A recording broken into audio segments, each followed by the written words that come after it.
Welcome to all to Success Academy's YouTube channel. Bank ആസ്പിറൻസിനെ അറിയാം അല്ലേ? ക്വാണ്ടിറ്റേറ്റീവ് ആപ്റ്റിറ്റ്യൂഡ് അല്ലെങ്കിൽ പ്രിലിമിനറി ലെവൽ എക്സാമിനേഷനിൽ ക്വാണ്ടിറ്റേറ്റീവ് ആപ്റ്റിറ്റ്യൂഡിൽ ഒരു 30+ സ്കോർ ചെയ്യാൻ നമുക്ക് നല്ല ടാസ്ക്കാണ്. ഓക്കെ, അത് കിട്ടാനായിട്ട് നമുക്കൊരു സ്ട്രാറ്റജി രീതിയിൽ ഫോളോ ചെയ്യുവാണെന്നുണ്ടെങ്കിൽ നമുക്ക് 30+ ഈസി ആയിട്ട് ക്രാക്ക് ചെയ്യാൻ പറ്റും. ഓക്കെ, അതാണ് നമ്മുടെ ഇന്നത്തെ വീഡിയോ. ഓക്കെ, പ്രിലിമിനറി ലെവലിൽ ക്വാണ്ടിറ്റേറ്റീവ് ആപ്റ്റിറ്റ്യൂഡിൽ 30+ സ്കോർ. ഓക്കെ, അത് കിട്ടാനായിട്ട് നമുക്കൊരു പ്രിഫറൻസ് ലിസ്റ്റ് ക്രിയേറ്റ് ചെയ്യാം. ആ ലിസ്റ്റ് പ്രകാരം നമുക്ക് പഠിച്ചു പോയിട്ട് എന്ത് ചെയ്യാം, എക്സിക്യൂട്ട് ചെയ്ത് നോക്കാം. ഓക്കെ, അങ്ങനെയാണെന്നുണ്ടെങ്കിൽ നമുക്ക് ഈസി ആയിട്ട് 30+ സ്കോർ ചെയ്യാനായിട്ട് സാധിക്കും. ഓക്കെ, നമ്മുടെ ലിസ്റ്റ് നോക്കാം. ആദ്യത്തെ ലിസ്റ്റിൽ പറഞ്ഞത് പ്രിഫറൻസ് ലിസ്റ്റ് 1ൽ പറഞ്ഞിട്ടുള്ളത് simplification and approximation, quadratic equation, number series. അതിൽ മിസ്സിങ്ങും വരാം, ഓഡ് വണ്ണും വരാം. ഓക്കെ, നമുക്ക് എല്ലാവർക്കും അറിയാം സിംപ്ലിഫിക്കേഷൻ അപ്രോക്സിമേഷൻ എന്ന് പറയുന്നത് നിസ്സാരമാണെന്ന് അല്ലേ? അതൊരിക്കലും നിസ്സാരമല്ല, നല്ല ഇമ്പോർട്ടൻറ്റ് ടോപ്പിക്കാണ് നമ്മുടെ സിംപ്ലിഫിക്കേഷൻ അപ്രോക്സിമേഷൻ. കാരണം ഇതിലെ വെയിറ്റേജ് നമുക്ക് 5 to 12 മാർക്സോളം നമുക്ക് സിംപ്ലിഫിക്കേഷൻ അല്ലെങ്കിൽ അപ്രോക്സിമേഷന് വരാറുണ്ട്. ഓക്കെ, ഒരു സെറ്റായിട്ട് ചോദിക്കുകയാണെങ്കിൽ സിംപ്ലിഫിക്കേഷൻ 5 to 7, അതായത് IBPS ക്ലർക്ക്, SBI ക്ലർക്ക് അങ്ങനെയുള്ള എക്സാംസിലൊക്കെ 5 to 7ഓളം ഡയറക്റ്റായിട്ട് ചോദിക്കാറുണ്ട്. ഇനി അതേപോലെ RRB ലെവലൊക്കെ ആണെന്നുണ്ടെങ്കിൽ 12 to 15 ക്വസ്റ്റ്യൻസോളം നമുക്ക് എന്ത് ചെയ്യുന്നുണ്ട്, സിംപ്ലിഫിക്കേഷൻ അല്ലെങ്കിൽ അപ്രോക്സിമേഷന് ചോദിക്കാറുണ്ട്. ഓക്കെ, അപ്പോൾ അതൊരിക്കലും നിസ്സാരമായിട്ടുള്ളൊരു ടോപ്പിക്കല്ല, ഇമ്പോർട്ടൻറ്റ് ടോപ്പിക്കാണ്. അതേപോലെ തന്നെ ഫാസ്റ്റിൽ ചെയ്യണം എന്നുള്ളതും അതിലൊരു ഇമ്പോർട്ടൻസി ആണ്. ഓക്കെ, അതേപോലെ ക്വാഡ്രാറ്റിക് ഇക്വേഷൻ. ക്വാഡ്രാറ്റിക് ഇക്വേഷൻ എന്ന് പറയുന്നത് നമുക്ക് നോർമലായിട്ട് ഫോമുല എഴുതി ചെയ്യാം. പക്ഷേ ഫോമുല എഴുതി ഒരിക്കലും ചെയ്യരുത്, ട്രിക്കി ആയിട്ട് തന്നെ പഠിക്കുക. അങ്ങനെ പഠിച്ചാൽ മാത്രമേ നമുക്ക് ക്വാഡ്രാറ്റിക് വേഗം ക്ലിയർ ചെയ്യാൻ പറ്റുള്ളൂ. ഓക്കെ, ചോദിക്കുവാണെങ്കിൽ 5 to 6 ക്വസ്റ്റ്യൻസ് നമുക്ക് ഇതിന് എക്സ്പെക്റ്റ് ചെയ്യാം. ഓക്കെ, അതേപോലെ നമ്പർ സീരീസിൽ വന്നിട്ട് മിസ്സിങ്ങും വരുന്നുണ്ട്, ഓഡ് വണ്ണും വരുന്നുണ്ട്. അതും അതേപോലെ തന്നെ നമുക്ക് 5 to 6 ക്വസ്റ്റ്യൻസ് നമുക്ക് ഇവിടെ എക്സ്പെക്റ്റ് ചെയ്യാം. ഓക്കെ, ഒരു IBPS അല്ലെങ്കിൽ SBI ക്ലർക്ക് ലെവലിലാണെന്നുണ്ടെങ്കിൽ ഇവിടെ ഒരു 5i, ഇവിടെ 5i, ഇവിടെ 5i. ഓക്കെ, 15 to 20 മാർക്സ് നമുക്ക് ഇവിടെ തന്നെ എടുക്കാൻ പറ്റും. ഓക്കെ, സിംപ്ലിഫിക്കേഷൻ അല്ലെങ്കിൽ approximation, quadratic equation, number series, ഈ 3 ടോപ്പിക്കിൽ തന്നെ നമുക്ക് 15 to 20 ക്വസ്റ്റ്യൻസ് എടുക്കാനായിട്ട് സാധിക്കുന്നുണ്ട് അല്ലേ? അപ്പോൾ ഇതൊരിക്കലും നിസ്സാരമായ ടോപ്പിക്കല്ല, വൃത്തിയായിട്ട് പഠിക്കേണ്ട ടോപ്പിക്കാണ്. ഓക്കെ, നമുക്ക് അടുത്ത ലിസ്റ്റ് നോക്കാം.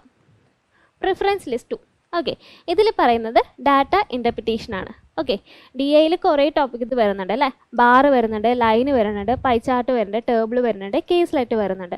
ഓക്കെ, ഇങ്ങനെ പല മോഡലിലും ചോദിക്കാറുണ്ട്. പക്ഷേ DI പറയുന്നതിൽ ഇമ്പോർട്ടൻസ് പറയുന്നത് 5 to 10 ക്വസ്റ്റ്യൻസ് നമുക്കിതിൽ നിന്ന് എക്സ്പെക്റ്റ് ചെയ്യാം. അതായത് 2 സെറ്റാണ് പറയുന്നത്.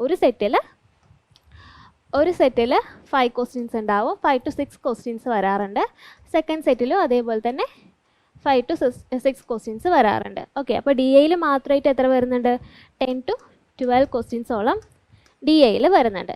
ഓക്കെ, DIയിൽ ശ്രദ്ധിക്കേണ്ടതെന്ന് വെച്ച് കഴിഞ്ഞാൽ 2 DO 3 DO ചോദിക്കാറുണ്ട്. ഓക്കെ, അപ്പോൾ അങ്ങനെ ചോദിക്കുന്ന സമയത്ത് ആദ്യത്തെ അല്ലെങ്കിൽ 2 DIയിൽ ഒരു DI ഈസി ആയിരിക്കും, മറ്റേത് മോഡറേറ്റോ ഡിഫിക്കൽട്ടി ലെവലോ ആയിരിക്കും. അപ്പോൾ ചൂസ് ചെയ്യുമ്പോൾ ഈസി ആയിട്ടുള്ളത് ആദ്യം ചൂസ് ചെയ്യുക, ഡിഫിക്കൽട്ടായത് പെൻഡിങ്ങിലേക്ക് വെക്കുക എക്സാം ചെയ്യുന്ന സമയത്ത്. ഓക്കെ, ഇനി അരിത്തമാറ്റിക് ടോപ്പിക് എടുക്കുകയാണെന്നുണ്ടെങ്കിൽ ഏറ്റവും ഇമ്പോർട്ടൻ്റ് ആയിട്ട് പഠിക്കേണ്ട ടോപ്പിക്കാണ് percentage, ratio, average. Okay, base ലെവലാണ് ഇത് വരുന്നത്.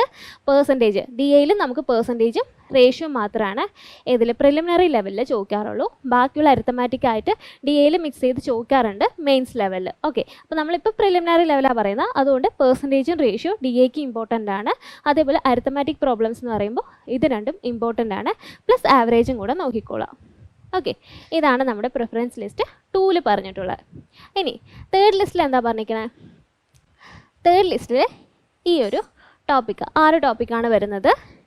Time and work, pipe and system, problems on age, mixed and allegation, boat and stream, time and distance. Okay, 6 ടോപ്പിക്കാണ് വരുന്നത്. ഇത് നോക്കി, ഇത് രണ്ടും ഇൻ്റർലിങ്ക് ചെയ്ത് നമുക്ക് പഠിക്കാം അല്ലേ? ടൈം ആൻഡ് വർക്ക് പഠിച്ചു കഴിഞ്ഞാൽ പൈപ്പ് ആൻഡ് സിസ്റ്റം പഠിക്കാൻ ഈസി ആയിരിക്കും.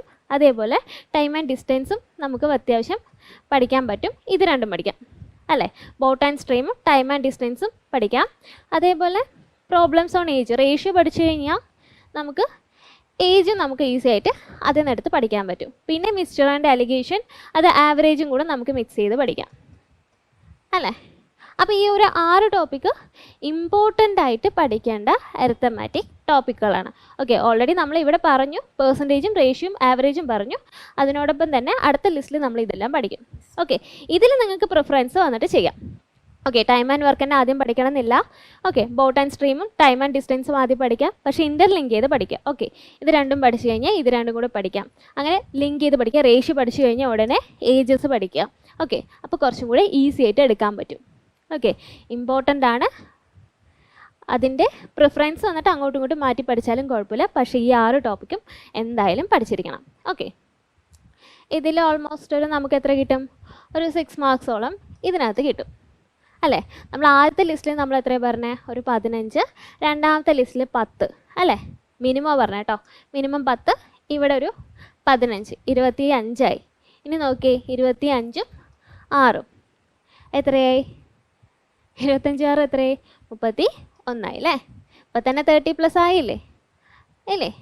ഇനി നോക്കിയേ, ഇനിയുള്ളത് എക്സ്ട്രാ ആണ്. ഓക്കെ, ഇത് നിങ്ങളെ ഡിപ്പെൻഡ് ചെയ്തിരിക്കും. ഈ എക്സ്ട്രാ ടോപ്പിക്കുകൾ പഠിക്കാം, പഠിക്കാതിരിക്കാം. ഓക്കെ, പഠിച്ചു കഴിഞ്ഞ് കഴിഞ്ഞാൽ അത്രയും നല്ലതാണ്. കാരണം എന്താ വെച്ച് കഴിഞ്ഞാൽ മെയിൻസിൽ ഇത് ചോദിക്കാറുണ്ട്. അതുകൊണ്ട് ഈ ടോപ്പിക്സുകൾ അറിഞ്ഞു വെക്കുന്നത് നല്ലതാണ്. Okay, profit and loss and discount, simple interest and compound interest, partnership, train, permutation and combination, mensuration.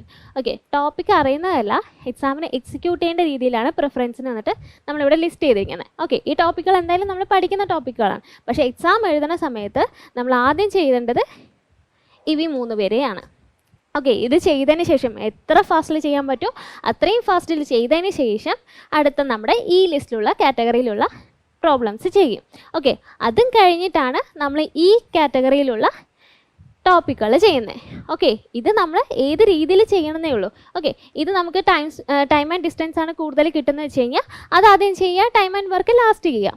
Okay, പക്ഷേ അടുത്ത 3ാമത്തെ സെറ്റ് ചെയ്യുമ്പോൾ ഇതിലുള്ള ടോപ്പിക്കുകളായിരിക്കണം ചെയ്യേണ്ടിയിരുന്നത്. ഓക്കെ, ഇനി നോക്കിയേ, എക്സ്ട്രാ ടോപ്പിക് എന്ന് പറയുന്നത് ഇത് ചെയ്യണ്ട എന്നല്ല, ഇത് പഠിക്കേണ്ട എന്നല്ല, ലാസ്റ്റ് വെക്കുക എന്നുള്ളതാണ്. ഓക്കെ, ആ 31 മാർക്ക് നമ്മൾ സ്കോർ ചെയ്തതിന് ശേഷം ബാക്കിയുള്ള ടൈം ഇതിനെ സ്പെൻഡ് ചെയ്യുക എന്നുള്ളതാണ് പറഞ്ഞിരിക്കുന്നത്. ഓക്കെ, മെയിൻസിനും ഈ ടോപ്പിക്കുകൾ തന്നെ വരിക, ഡിഫിക്കൽട്ടി ലെവൽ കൂടുതൽ വരുന്നേ ഉള്ളൂ. അപ്പോൾ എന്തായാലും പഠിക്കേണ്ട ടോപ്പിക്കുകളാണ്. പക്ഷേ എക്സാമിന് ചെയ്യുമ്പോൾ ഈ ഒരു ലിസ്റ്റ് പ്രകാരം ചെയ്ത് കഴിഞ്ഞ് കഴിഞ്ഞാൽ നമുക്ക് ടൈം കുറച്ചും കൂടി കിട്ടുകയും ചെയ്യും. 30+ ഈസി ആയിട്ട് സ്കോർ ചെയ്യാൻ പറ്റും. ഓക്കെ, ഈ ഒരു ടോപ്പിക്കിൽ നിന്ന് നമുക്ക് 2 or 3 ക്വസ്റ്റ്യൻസ്, ഇനിയിപ്പോൾ നമ്മൾ 31 ക്വസ്റ്റ്യൻസ് സ്കോർ ചെയ്തല്ലേ, ഇനിയൊരു എത്ര ക്വസ്റ്റ്യൻ വേണം? 4 ക്വസ്റ്റ്യൻ മതി. ഓക്കെ, ഈ എക്സ്ട്രാ ടോപ്പിക്കിൽ നിന്ന് ഈ 4 മാർക്ക് കിട്ടും അല്ലേ? അത്രയും സ്പീഡിൽ ചെയ്ത് എത്തിക്കഴിഞ്ഞാൽ ഇത് ചെയ്യാൻ ടൈം ഉണ്ടെങ്കിൽ ഈ 4 മാർക്ക് നമുക്ക് കിട്ടും. അപ്പം നമുക്ക് 30+ അല്ല 35ഉം നമുക്ക് സ്കോർ ചെയ്യാനായിട്ട് സാധിക്കും. ഓക്കെ, അപ്പോൾ നമ്മുടെ ലിസ്റ്റ് എങ്ങനെയുണ്ട്? ഈ ലിസ്റ്റ് പ്രകാരം നമുക്ക് എന്ത് ചെയ്യുക? എക്സാമിന് ക്രാക്ക് ചെയ്ത് നോക്കുക, മാക്സിമം സ്കോർ ചെയ്യുക. Okay, all the best. Thank you.